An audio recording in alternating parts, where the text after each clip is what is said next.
I'm Savannah, and I'm gonna make Lollipop Chicken. So what we're gonna do is we pull up all the skin, and so the skin's all around it. And then what you're gonna do is you're gonna cut around it, and then there's a bunch. About how wide of a length from the nut? Probably like your thumb. There you go. And then you cut, and you want to get all the little tendons and stuff on the inside, because it's really hard. So what you're gonna do is you're gonna cut all the way around,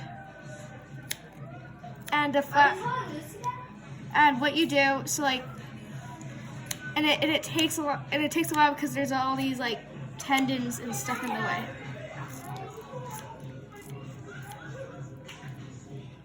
So you cut all the way around, and you're cutting all the tendons and ligaments that are in there.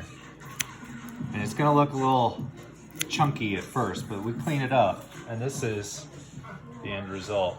Some of it needs to be stuffed back in.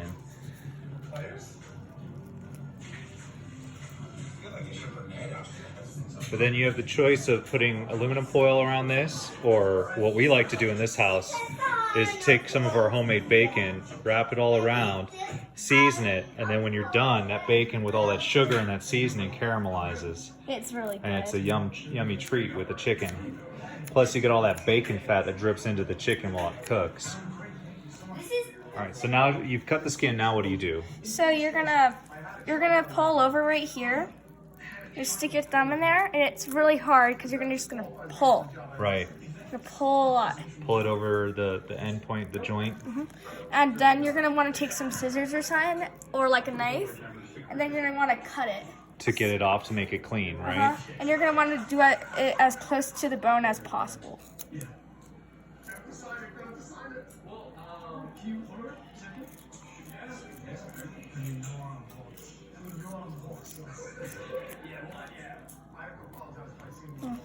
Oh, then So then what do you do with that piece? you're gonna just throw this in the trash. That's right. And then you have to clean it next. You have to clean it next. Now how do you clean it, Savannah? So what you're gonna do is you're gonna you're gonna hold on to the end It's a super sharp knife, so what do you need to remember? to make sure you always put it down. You always go away from you, right? Yeah. And now do you push the knife into the bone, or you just let it glide along it? You let it glide along it, and That's you right. don't really want to push it into the bone. That's right.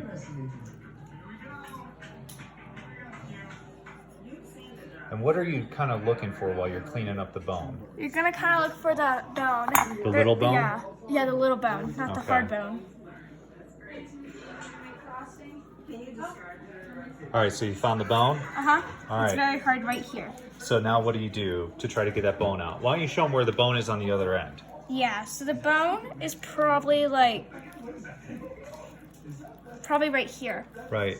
So it's this little tiny bone that when you pull it out, it's going to look like this.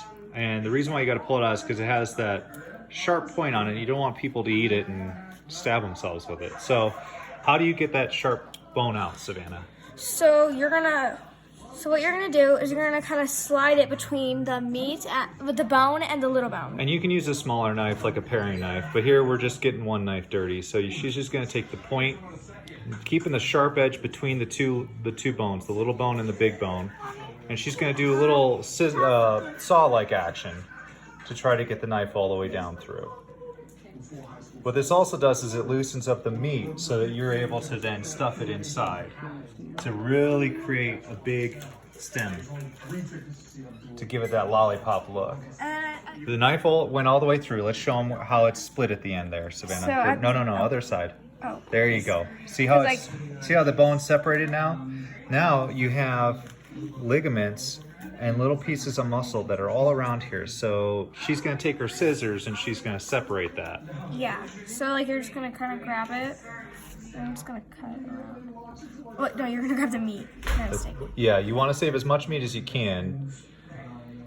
Some videos that I've seen out there, people use the tweezers to pull this thing out, but really when you get down to it, you want the meat to stay on the bone and yet also fall off the bone at the same time. And really loosening up the meat with a knife kind of creates that pocket that you need to be able to keep all the meat in there. Plus you're not removing extra ligaments, because with each one of these ligaments, it's connected to a muscle, and I've seen some people use tweezers to just pull this whole thing out. Well, you're pulling out meat with that.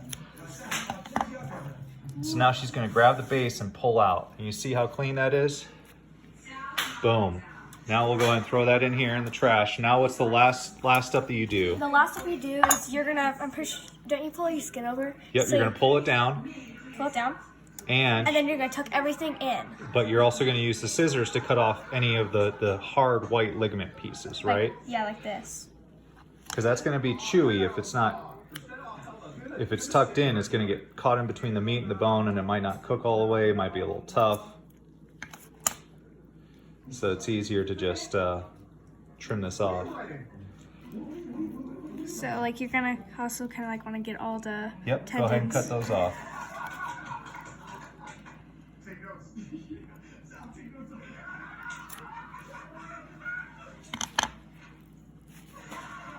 So it's easier, Savannah, if you grab the end of the ligament here. Yeah. And, yep, and then use your scissors to cut in between. So yep, just set the chicken there. Put the chicken there. Grab the ligament. Just like that. Yeah, and hold on to it, and then cut it with your scissors. You gotta hold on to it tight because they're slippery. Very, very slippery. Now we just got this one last tendon. And that's the big one. That one's connected to most of the meat that's on that side of the bone. Okay. There you go. So then when you're And done, you're gonna make it look pretty by tucking it all in. mm-hmm.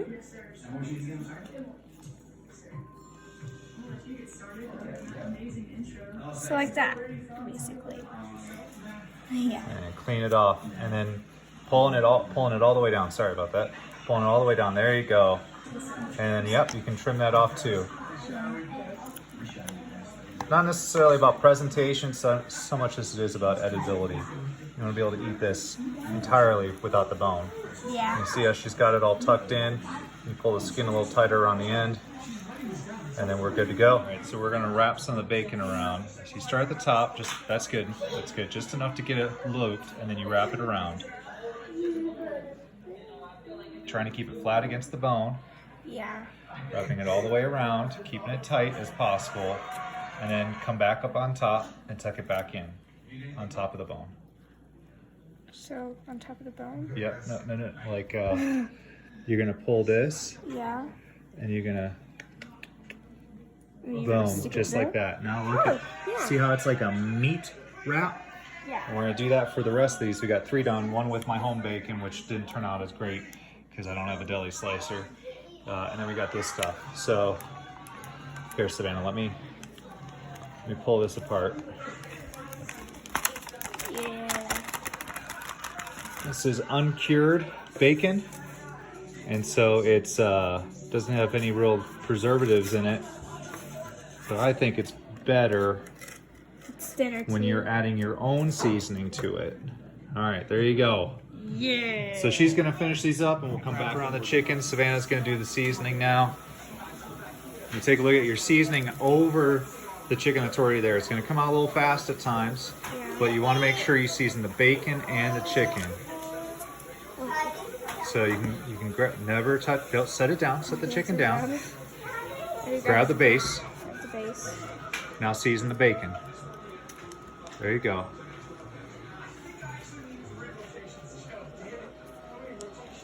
All right, now you grab the stem again and set it down. Put it down. Yep. All right, so we're seasoning our chicken now that we got the bacon wrapped around it.